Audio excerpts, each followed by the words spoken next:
It's 7 o'clock, let's call this meeting to order, please. Everyone please rise for the pledge of allegiance.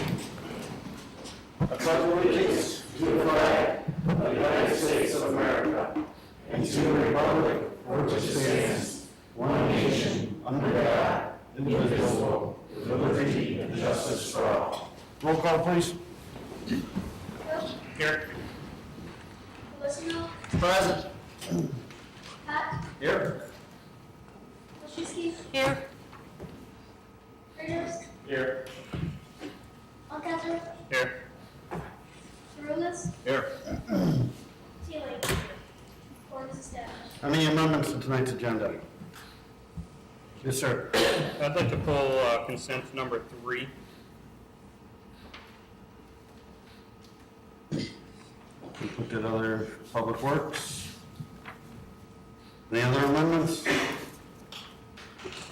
All those in favor of amending the agenda as suggested, please state aye. Aye. Opposed? Okay, we do have 2 presentations this evening. So we'll start with the Aurora Area Convention and Visitors Bureau update from court. The floor is yours, sir. All right, thank you very much. Thank you, Mayor and the City Council, for allowing me to speak tonight.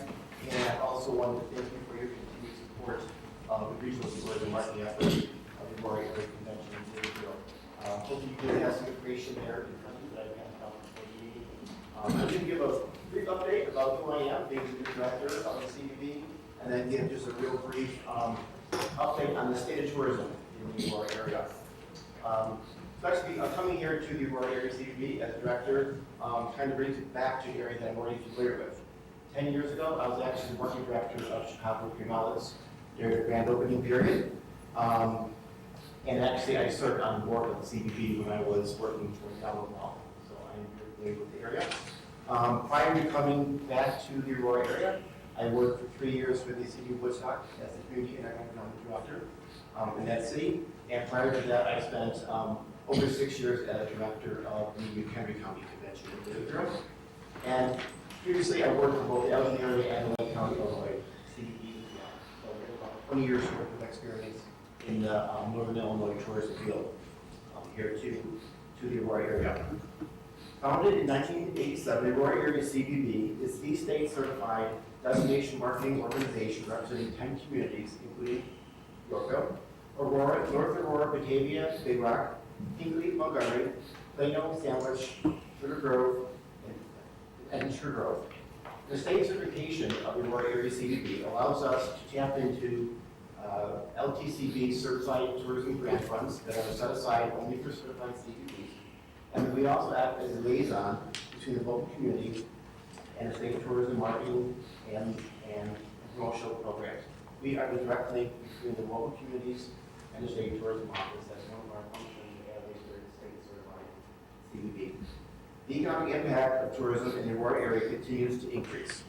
According to recently released 2004 travel-related economic impact numbers provided by the Illinois Office of Tourism, the Aurora area saw a 4.9% increase in travel-related expenditures over 2013 to over $160 million of local impact from tour and travel.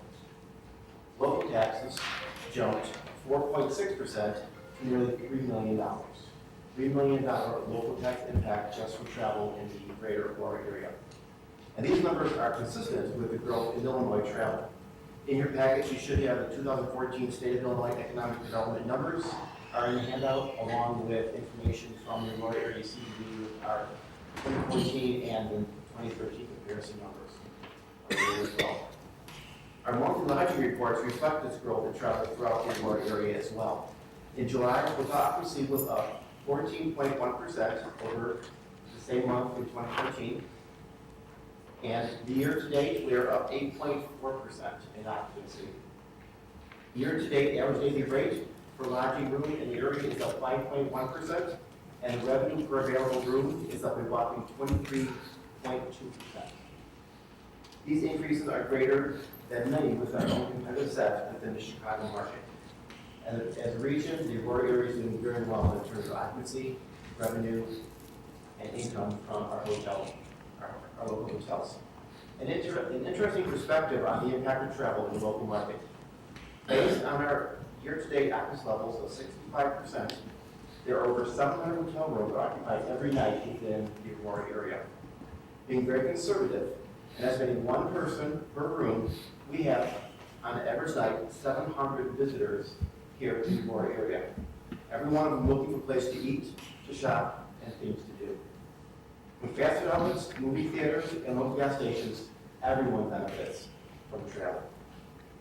The Aurora Area CB has 4 primary responsibilities: to encourage groups to hold meetings, conventions, trade shows, sporting events, and group travel in the 10 communities we serve.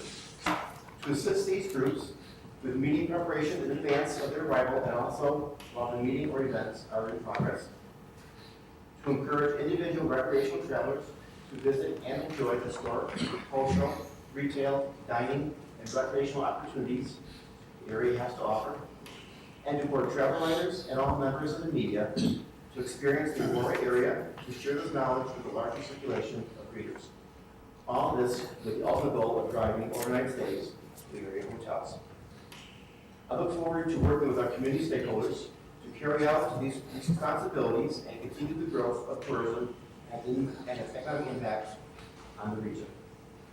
I'm happy to take any questions regarding economic impact, the efforts, and the initiatives of the Aurora Area Convention District Bureau.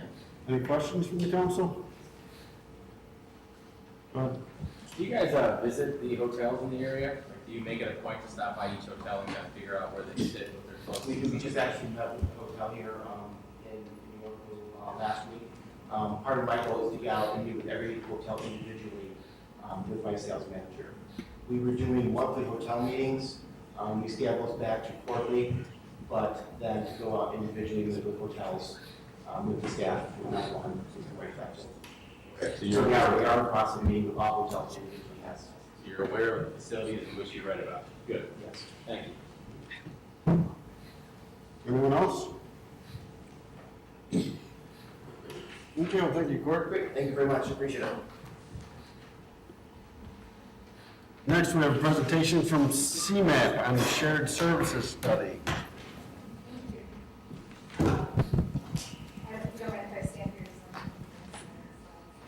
Thank you. Oh, I have many things happening now. Good evening, my name is Louise Young, and I'm from the Chicago Metropolitan Agency for Planning. And we've been working with Bart and many of the folks sitting over here on a project to explore shared services between Oswego, Montgomery, and Yorkville. And this has been done through a grant through CMAP's local technical assistance program that provides planning support for a variety of projects that people applied to us for. And so it was a joint application that we are now helping them with. The study area includes the 3 municipalities that I mentioned before, and the scope, oh, thank you. The scope was to look at municipal services, so this really focused on that as opposed to other units of local government. And I think a lot of the similarities that we found between the land use, development, and demographic the patterns among the 3 communities made them really well equipped to embark on a shared initiative together. The purpose of the study, I guess I want to just first talk about the last bullet point, which is what it doesn't do. It doesn't consider any kind of consolidation of departments or functions across municipal borders. It did not look at layoffs of any kind. We did not want people to feel like it would affect their livelihoods. And it definitely is not intended to reduce the quality of services for residents in any of these communities. What we hope it does do is to increase the efficiency of municipal service delivery and operations by implementing specific projects and creating a collaborative culture of sharing. I think this includes monetary benefits, such as the cost efficiencies that you gain when you work on things together, as well as a number of non-monetary benefits, including, I think, a big one that we heard, especially from some of the folks, Christy, this is a big deal, of reducing the administrative burden of tasks and being able to free up staff time so that the staff felt like they could pursue things that were, more out of the box or more robust, or ideas that they had that they weren't able to do because certain things required so much resources from them. So those are some of the general types of benefits that we were looking to achieve.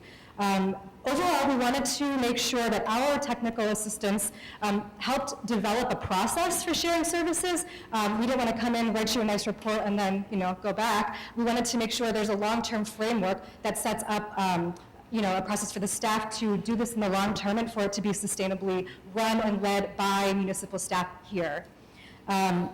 We also talked a lot about how this could improve relationships with residents. A lot of these services are public-facing, and residents are the direct recipients of them, and so using these as a good way to show responsible use of taxpayer money and looking at ways that the governments could ensure better cost effectiveness. We also looked a lot at other initiatives around the region for shared services to analyze what's worked, what hasn't worked, where some of the challenges lie, and how we could put those challenges in front of Yorkville, Montgomery, and Oswego before they got to them, just to have a good understanding of how to approach some of these things, which are not always simple. So the project has been occurring for over a year, and now we're proud to produce a report that you all, I think, had a chance to look at. I really want to emphasize the number of people who are involved in making that happen. This list shows all of the municipal staff across all of the departments and municipalities, as well as a lot of other experts. We conducted over a dozen interviews with other municipalities who have done this successfully, and in some cases not that successfully, just to understand what happened and how to anticipate those pitfalls. And we were lucky to have some consulting expertise by HR Green, which does a lot of municipal consulting. And so I really want to emphasize that this was entirely driven by staff who were able to brainstorm goals for their own initiative, to set the expectations for what this would entail, to explore the different types of projects that they could share together, and to really discuss the potential challenges and opportunities that existed. So this was a very implementation-driven study that we want to be feasible and realistic to actually move forward. I want to give a brief overview of the recommendations.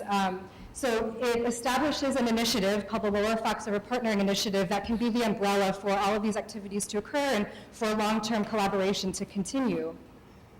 It also establishes the process to oversee the specific projects, as well as evaluate the effectiveness of them. So we want to make sure that the new ideas that are being implemented actually have noticeable, significant differences in how municipal governments can run. It prioritizes a variety of shared service projects that were really based upon the discussions we had with municipal staff. Some examples of those include the processes for equipment sharing, looking at potential collaborations across public works departments to do maintenance on infrastructure, coordinated programs to address crime and safety, which actually the police chiefs are actually moving on with the Kendall County Sheriff's Office, and is on it already, I guess, in implementation stage, which is really great. And looking at a variety of ways to coordinate elements like building code enforcement. It also sets the stage for future longer-term planning initiatives and opportunities. So whether this is joint investments in capital projects or new technologies that can benefit all of these municipalities together, and reducing some of those upfront costs of those activities, or looking at the many bike greenways and trails plans that cover this area, not only the county, but also the region and all these various local ones, and how we can think about a more strategic way to actually implement all of the proposals that are out there. And lastly, looking at water supply planning as a really big potential for collaboration. I know that's something that the three municipal governments have already been discussing and already have ideas for exploring in a follow-up study. So in terms of the next steps, I think each of the communities are looking at a joint resolution. It's a pretty short resolution that expresses commitment to the initiative and to shared services in general. And hopefully I can answer any questions that you have before that comes before you. And then there are a lot of different next steps for municipal staff on how to move forward with some of these ideas. And lastly, and I think this is particularly important as I'm before you as elected officials, but a next step is really just empowering the staff to continue exploring and implementing these partnerships together. And I think there's a huge role for elected officials to be public champions of this. I think it makes fiscal sense. Other places that have done this have really talked about the benefits they've had not only for their budget, but also for the way they were able to deliver services. It's not only about making them cheaper, but also expanding the types of things you can do once you've created those efficiencies. If you have any questions, you're always welcome to contact me. My information's here, and Bart can also put you in touch, but I'm also happy to answer any questions that you have at this moment. Anybody have any questions on the study or implementation of it? Otherwise, we work very well with Oswego, Montgomery, and the surrounding communities, so, no, this will be good to let the staff run with it and see what we can come up with. So we appreciate CMAP taking the time to go through the effort. It's exciting for us, definitely. It's the first project of this kind that, and actually I should say, it's the only local project that we've done to address governance efficiency, which is one of the 4 major themes of our regional plan. So I'm very excited that, there's all this local support for that. Now, do you know, there are any other organizations like CMAP in other states? Have they done any sort of shared services studies? Yeah, most definitely. ICMA, the International City Council, yeah. Right, has a lot of different guidance. They've actually co-published a handbook about alternative service delivery with one of the consultants that we worked with at HR Green. And there's a lot of precedent for this. And so I think what's exciting to me is the efforts in our region have been really focused on southern Lake County and northern Cook County. And just in my career working across this region, those are not always the most relatable communities. And so when we see communities in Kendall County taking the lead on this sort of thing, I think that speaks volumes to the way that you can be a leader in that, and other people have already been asking me a lot about this and are excited to see the results of that. And I think it's much more exciting to me to see that down here, just because I feel like it can be a good template for others to follow. Mm-hmm. So we already kind of cooperate with our emergency services as far as Right. CATCOM goes. We're working on the water. This summer was kind of the first time that I ever saw advertising for Oswego events in Yorkville, the Yorkville events in Oswego. Never got down to Montgomery Fest, but I mean, it's like socially we're already kind of crossing Right. those things because we all attend the same kind of events. So I mean, it's exciting from that standpoint. But with this going forward, will there be improvements as far as how we kind of pay for our NCOM in the future? And I know the water's going to be addressed anyway, but Right. since there's already a couple kind of cooperatives involved locally between the 3 of us, Right. do you see that there's going to be improvements in the things that are already established with this kind of being written out? I'm going to defer to Bart on this one. I know we've talked about other avenues for collaboration, and we were not looking at vertical service sharing as much as we were just across the 3 municipalities, just to narrow the scope of what we're starting with, but I don't know if you have comments on that. I do, and I think one of the biggest takeaways that I've had is, it's not all nuts and bolts. It's not a manual that says, here's how you do it, what you should do it when. It's a framework of establishing relationships with our counterparts in other towns, becoming comfortable with, how I present things, how Jeff Zilfel presents things, and then really using that as a springboard to just say, whenever I have an issue, to be able to call him and go, what are you thinking about this? Do you think that we could share this or split a sewage vacuum truck, which is what we talked about last year. It just makes those conversations a lot easier, and then over time, as we all realize that we are all thinking about kind of the same things, it just makes the thought process, the decision making, just a lot quicker, cleaner, and better. So, it might not be as easy as just saying, well, KenCom is going to be cheaper over the long run, but maybe there's an element of relationship building there that over time leads the county and the city and a bunch of municipalities to trust each other a little bit better, and maybe they figure out different ways to save money. Save it. I like it. Yes. And by agreeing to something like this, we're not really locking ourselves in. We're not attaching ourselves to the hips of the other 2 municipalities. It's kind of an a la carte basis. Yes. If we find an opening where we feel it's comfortable and mutually acceptable, we do it. If not, we pull back and we say, no, York. That's exactly do it right. On their own.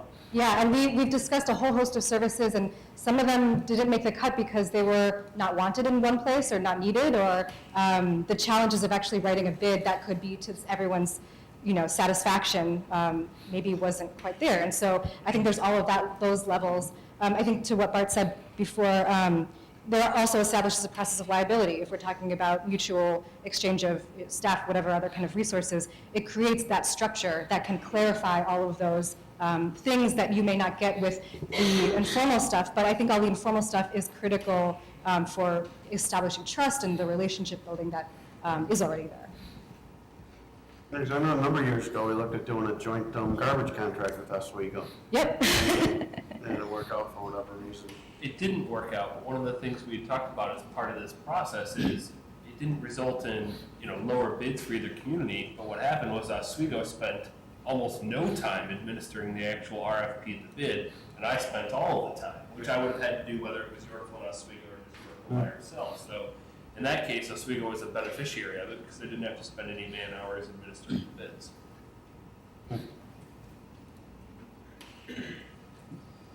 Okay, anything else?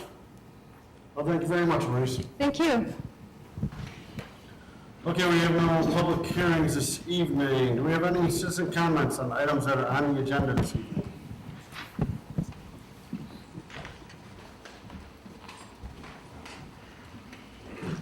Hearing none, I will move on to consent agenda. I will entertain a motion to approve the consent agenda as amended.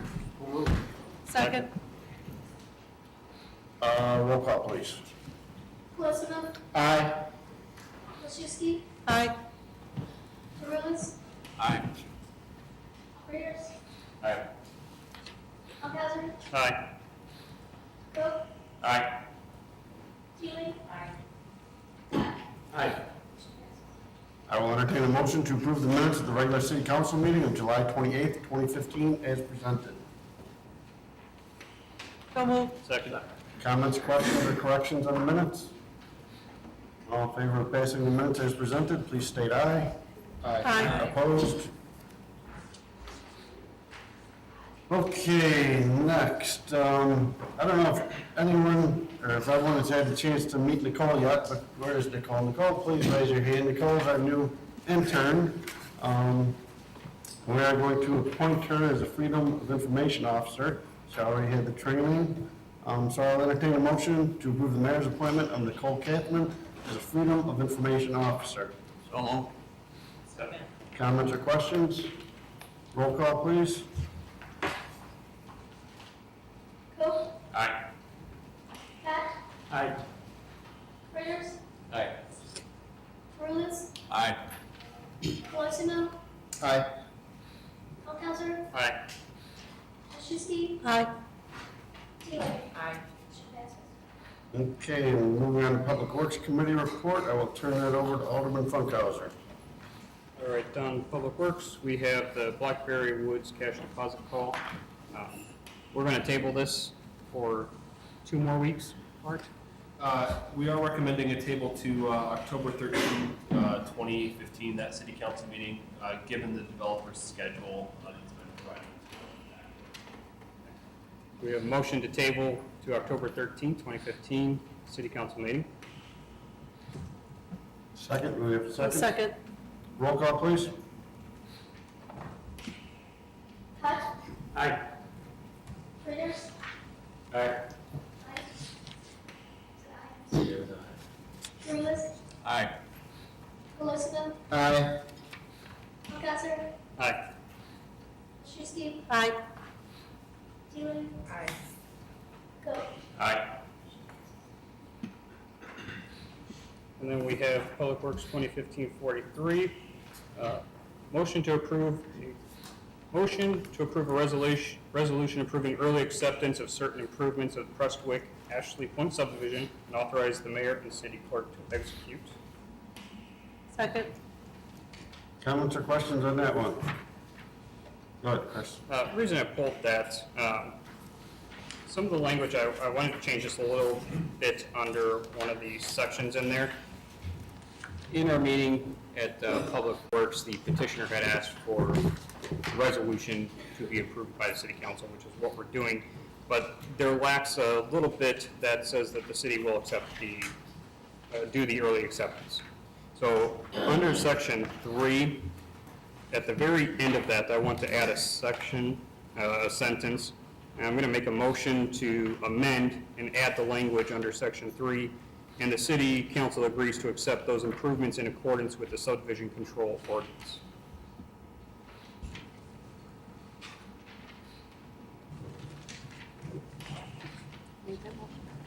What you say again? Yeah. And the city council agrees to accept those improvements in accordance with the subdivision control ordinance. Second.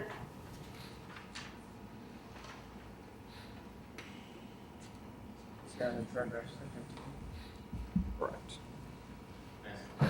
Yes, you may. So does that repeal the specific section of the ordinance? And No. basically have the whole ordinance be referenced? You're asking if it repeals? If it repeals that specific section 11.5-8. No, section 3 stays as is with the addition of that language at the end. Okay, can you repeat one more time, please?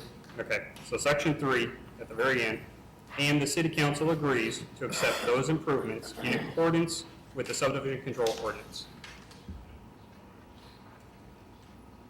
And what's wrong with the way it was written? Why can't we just leave it the way it was written? Basically what it does is it affirms that the city council is going to accept the roads. The way it's written, it is loose. This basically gives commitment that we agree to the petitioner that we would accept the roads. The process following would be that they complete the work. Once they've completed the work, they go through the review process. Engineering reviews it. If they accept it, then they petition the city for approval. And we would have them come back here and we have to formally approve or accept the roads. And that's what that's adding, is that we are going to accept the roads early. It does not have a timeline in there. It's based on when they bring that in, when it's approved by engineering, and when it comes to council. And the whole purpose of the agreement is that we said we'd accept the roads. Yes, sir. Yeah, but I mean, that's kind of where we already have in there, and it says that the owners may petition for us to accept the public improvements upon completion. We have to vote on it when it comes before us anyway, correct? Yeah, that is the intent of the resolution and the current process that's been in place with city council. And the amendment. Right, so I mean, basically what we're doing in section 3, if we add that, we're saying, we're voting on that now. The roads aren't done, we haven't seen them, the engineers have checked it out, but we will accept the roads. Yeah.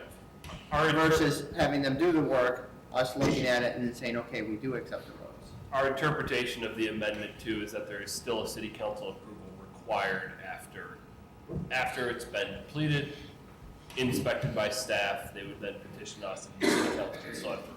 But don't we open ourselves up to liability that say there's something wrong with the roads or there's something we don't agree to and we say we're not accepting the roads and they're saying you're violating your ordinance number 2015, blah, blah, blah, that you passed on August 25th, 2015, so now you're in breach of your ordinance. Because you said you were going to accept the roads. Mr. Mayor. Well, it's still subject to the terms and conditions of the ordinance. So when I had spoken to Kathy about the suggested language, we don't think that it really changes the intent of the ordinance or even the process of it, so. So do I change it? Yes, sir. I was just going to say, as Bart said, that it refers back to the subdivision control ordinance, which provides us the protections. So we are protected. We are not losing any protections that we have through section 11.5-8C. Those protections are there. This just reaffirms, for the sake of the petitioner, that we are intending to early accept, as long as they meet the subdivision control ordinance. Jackie? Well, I'm kind of echoing, I guess, what Chris is saying. Right now, it says they may petition upon completion and with the city code, but it's not saying that we would have to accept it when they petition. So I'm taking that, Chris, you're saying that we're taking that down out of it? Well, by putting this- that in?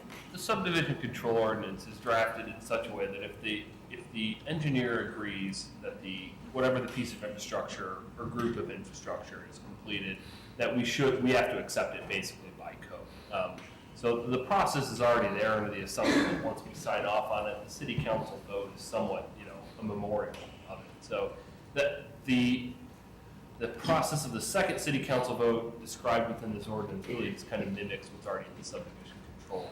It doesn't change our ability. If they don't build it according to our standards, we still have the right to reject it.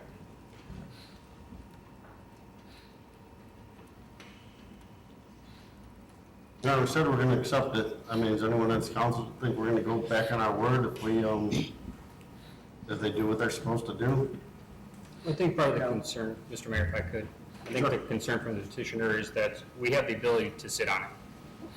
And that would be at our choice. Yes, by our codes, we should be accepting as soon as it's done, but we have the ability to sit on that acceptance.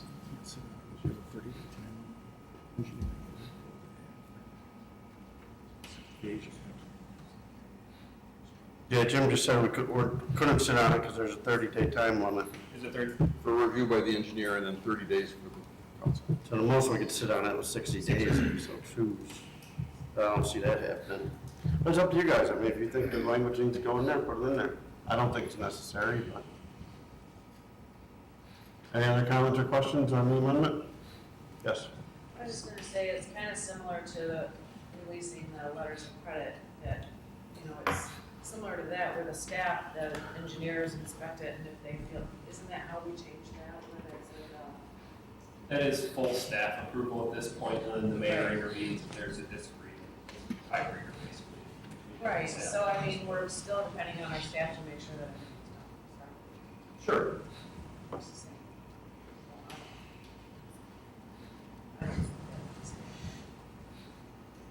All right, roll call on the amendment. Mulcauser, Aye. Olszewski, Aye. Taylor, Aye. Cook, Aye. Pat, Aye. Raiders, Nay. Rulis, Nay.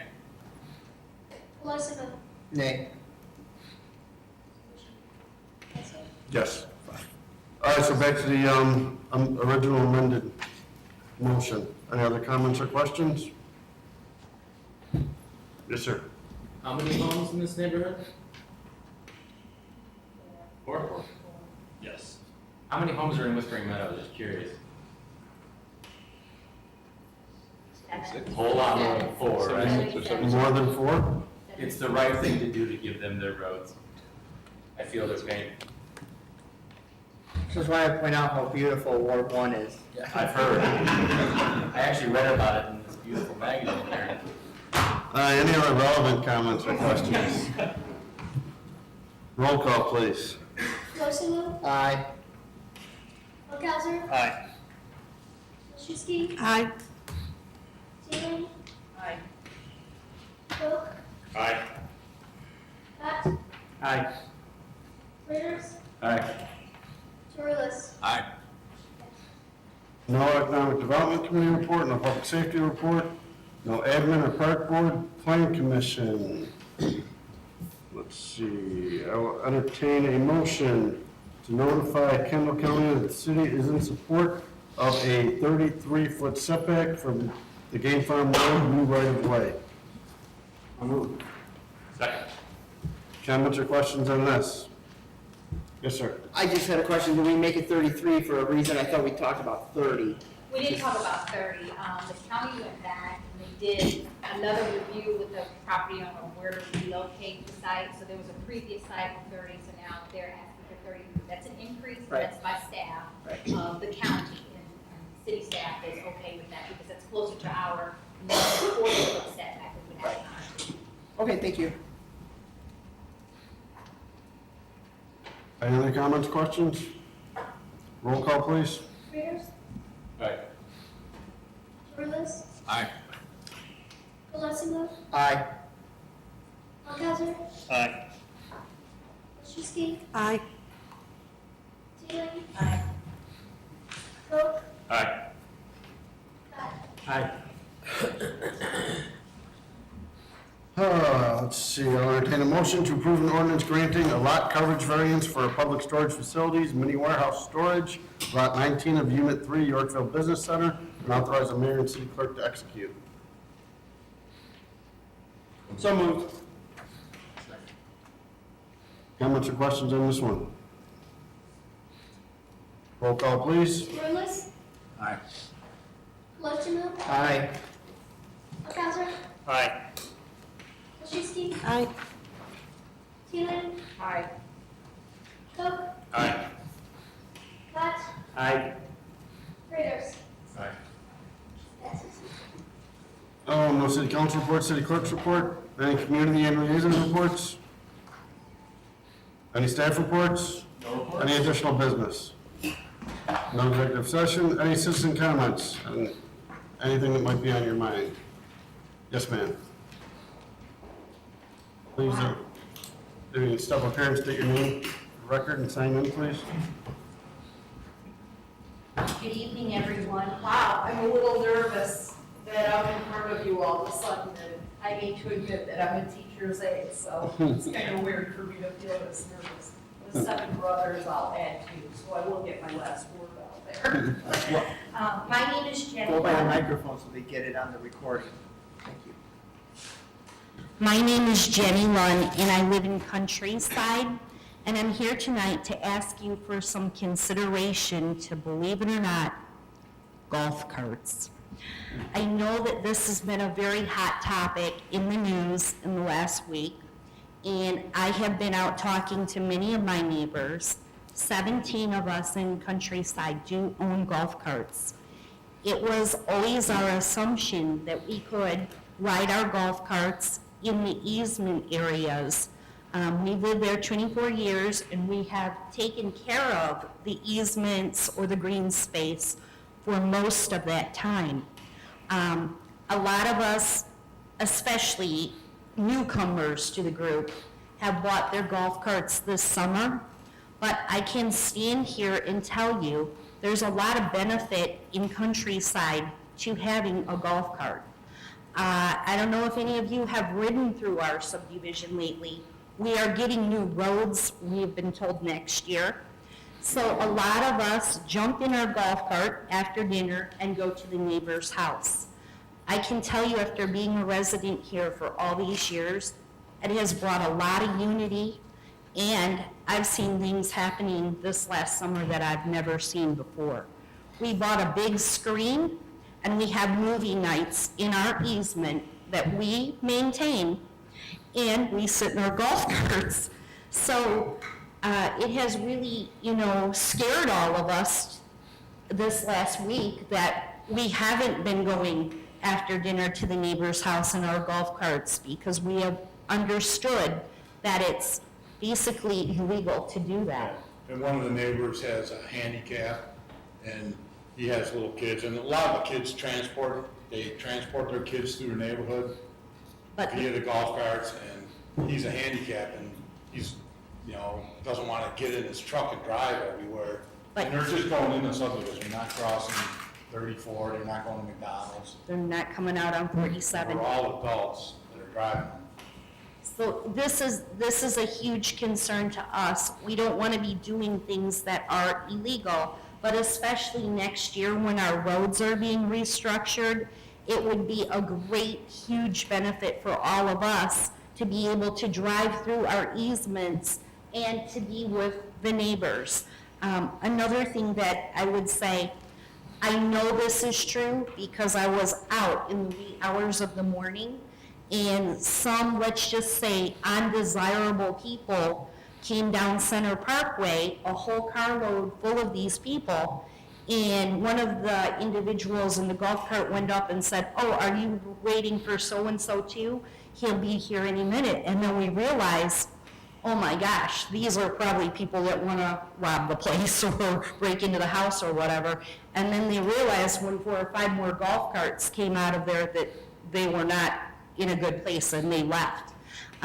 We've also had that same man who is handicapped, but he drives his golf cart throughout the green area, and he has also stated it would really be beneficial for him to be able to keep doing this, to take his kids to the bus stop. He's not really able to walk well, but he can sit and drive in the golf cart, and he would be able to sit there. I know that golf carts are a huge problem in some parts of the city, but in Countryside, we only have one way in and one way out, basically. But we don't take them into any of those areas that are the main arteries of town. And I can assure you, it's no one under age 16 that's ever driving the carts. So it's just something I'm hoping that you would consider. I did pull up on the webpage for the United City of Yorkville, under Title 7, Chapter 4 through 11, it states that in park areas that you can have operating equipment that goes under 20 miles per hour. So I didn't know if that was something then that would apply to our green areas, not sure. Just hoping that we can put this out there and see what could be done for Countryside. And our green areas are unique too, where there's no bike trails, there's no walking trails, nobody ever really uses it. You know, we can maintain it basically, but, you know, our kids grew up playing baseball and stuff, and now there's some new families in the neighborhood, they got them little electric mini bikes or whatever, you know, they're 6, 7 years old. And some of them are even afraid to ride around because, you know, they think they might get ratted out. We're ticketed, and we don't want to be doing anything illegal, but it really has been a unifier in our neighborhood with neighbors getting together and people we haven't ever met in 24 years. We are now friendly with, and like I said, we bought the big screen and we watch movies on the weekends, so just something that we're asking you to consider for our neighborhood. Okay, thank you. Thank you. Do you have any other citizen comments? Yes, sir. Yes, hi. My name is Gary Kurtzberg. I live in Dane Farm Road, and this evening you talked about the setback for this storage room, garage, all-purpose room. My property, as you know, is actually in the county, and the issue is still access. Can we address that curb cut? When I met with the planning committee and I've spoken to other city officials, before Game Farm Road was improved, this section of property where we're going to be building the structure always had access to the property. It was never a curb there. It was always a graded area, and it's all fine and good that we have the approval to build the structure, but I don't have access to it because the curb has been put across, been in place now where I can't get to the property. So I'm asking the city to cut the curb so that we can take out our permit for our driveway and for our building.